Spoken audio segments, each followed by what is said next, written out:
Historically speaking, there have always been three main tiers of smartphones. You have the low end, the mid-range, and the high-end devices. The thinking is that the higher the tier, the better the device. And then you have the best of the best.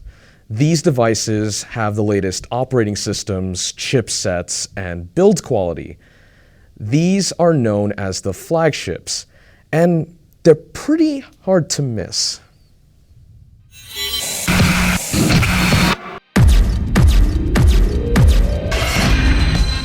They're advertised everywhere, flaunted and held high by their respective manufacturers. Unfortunately, this level of tech prowess often puts these devices out of reach of the average consumer, reserving them for only the tech elite. Which is why it was so wonderful to see the status quo challenged back in 2013. With the company all settled into their new Mountain View home, Motorola released the Moto X, and it was pitched as a game changer. It was the first phone you could aesthetically customize with an array of options, giving consumers a new and fun way to buy a more personalized device. A battery-saving, yet extremely practical way of displaying notifications called Active Display, lighting up only the pixels needed to display the information. And the crowning feature, the ability to use voice commands at any time, even while the phone is locked, to interact with the brand new Google Now. And all of this made in the USA, pride for $199.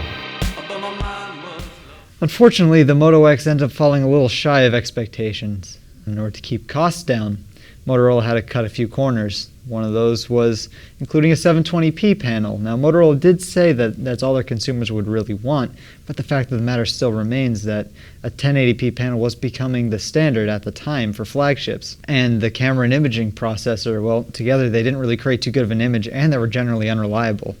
And Google Now voice integration, I mean, that was a key part of the phone. That was a key selling feature, and still was pretty buggy and slow.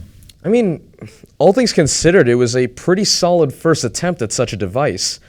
But with the manufacturing plant in Texas going under by the end of 2014, and the company being sold off to Lenovo, it was time for Motorola to take a breath, step back, regroup, and figure out how to move forward.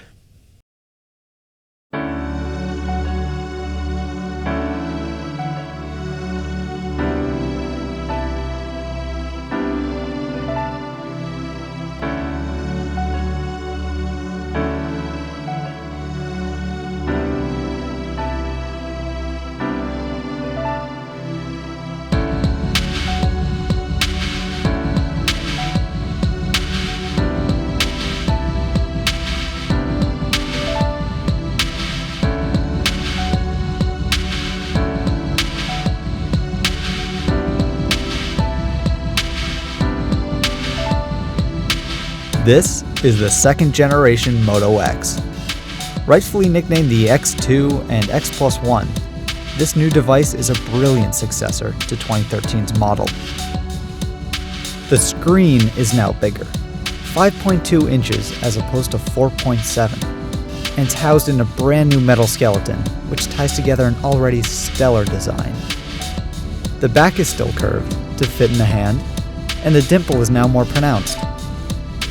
The whole design looks far more like a flagship than the original model's plasticky build ever could, holding its ground solidly against devices such as the HTC One M8. Despite all the large-scale remodeling, my favorite improvement is on the very edges of the glass. They're rounded. Being able to swipe clear across the screen and smoothly off the device without any harsh corners makes navigating on this phone a really fluid and beautiful experience. On the back sits a new camera with the same great Sony sensor as the LG G3, but unfortunately, good hardware is useless without good software.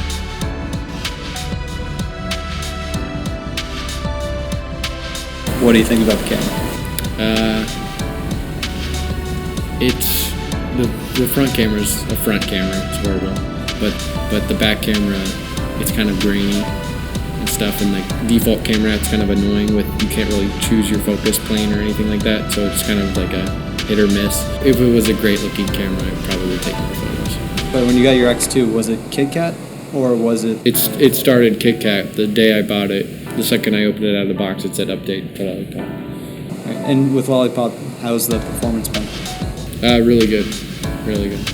So then, what are your favorite features about the Moto X? I think it's the wave. It's got to be the wave. Do you actually find yourself using that? Yeah, and just you pull out the phone and it's ready to go. Like I only push the power button to shut it off. You never, like I'm always just taking it out and it's ready to go.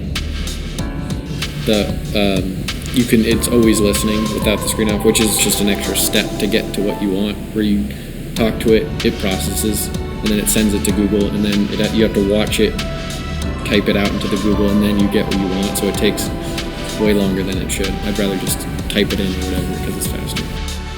Or just literally launch the phone and hit the mic because it won't have to go through the Moto software.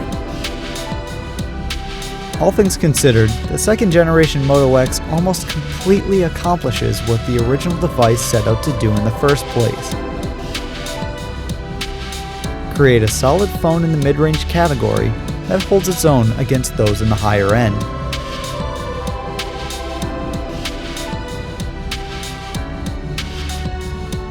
Discounting, of course, the camera, which is honestly still good enough for the occasional Facebook photo or picture message.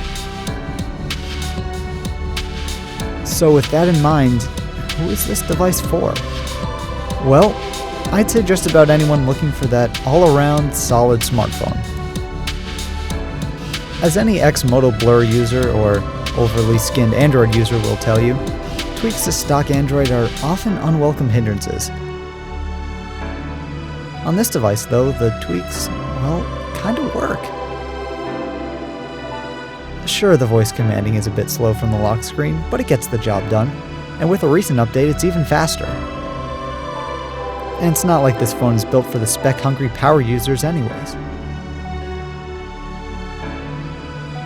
Instead, this is a device that just makes your digital presence a bit easier and more natural. And in a quality package that isn't exactly hard on the eyes. I mean, at the end of the day, isn't that what a flagship's all about?